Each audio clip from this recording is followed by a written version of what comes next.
I was recently asked if I'd do more material on witches' graves, and I thought, I'll have a look, see what I can find, and I came up with this, and I had to do it straight away. Dead interesting.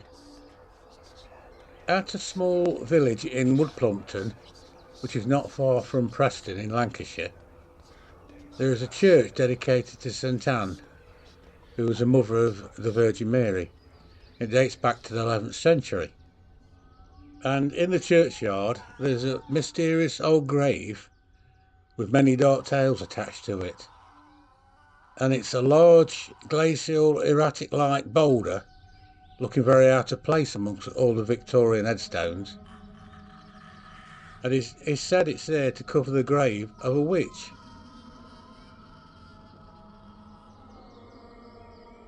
There's a small sign next to the boulder which says it marks the grave of Meg Shelton, a local witch in the late 17th century, and Meg was known as the Fylde Hag, which is an area near Preston. And this erratic boulder is only about 3 feet by 2 feet, which doesn't seem big enough to cover a grave. But it turns out that Meg was buried in a narrow shaft, head down. The reason for this was if she tries to dig her way out, she'll end up going the wrong way. Now, the story of Meg is reminiscent of the Pendle Witches, which is a famous case from the hysterical witch hunts of the 17th century, although this grave isn't linked to the Pendle Witches at all. And this grave at Woodplumpton dates a lot later, but much of the hysteria around witch hunts had died down by this time. Beliefs in witches and witchcraft could still be found. Now, local folklore has it that Meg got up to all sorts of mischief, most of which involved her shape-shifting, enabling her to steal food or cause other mischief, and apparently she died a rather horrible death, crushed against a wall by a barrel. Now, was Meg disliked by an influential member of the community who was able to turn others against her, similar to the story of Molly Lee in The Witch of Burslem? And it was also speculated that Meg might have been the mistress of a local lord, breeding resentment amongst her neighbours, and this gave way to accusations of witchcraft at a time when the best way to discredit someone was accuse them of being a witch. And it's also possible that she didn't have magical powers, but that she was a woman who didn't conform to social norm, and like a herbalism healer. And the way she was buried is quite weird. It's said that after her death, she dug her way out of the grave on more than one occasion, which led to her being buried head first. And the boulder was put on top of the grave to prevent any more escapes.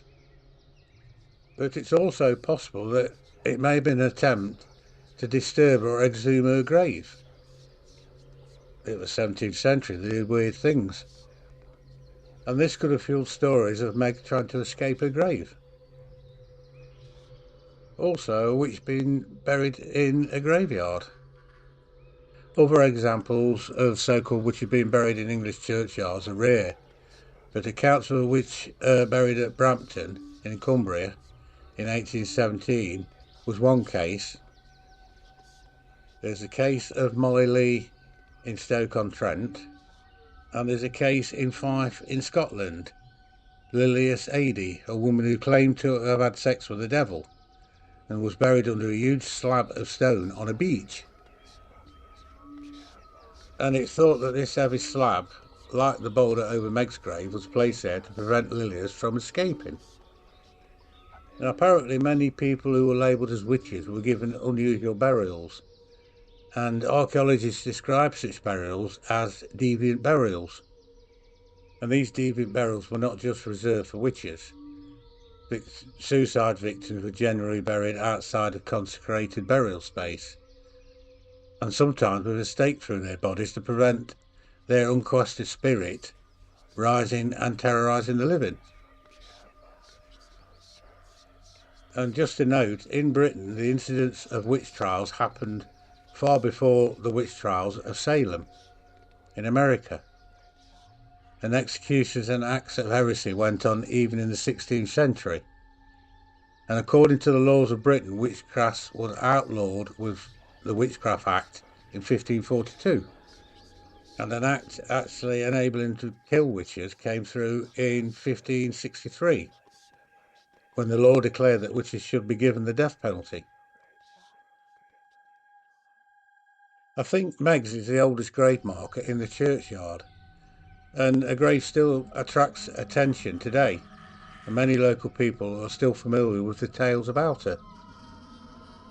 But you can't help thinking, if Meg wasn't a witch, why was she buried in consecrated ground so close to the church? Was it one of the reasons I mentioned earlier and she wasn't a witch? Let me know in the comments what you think.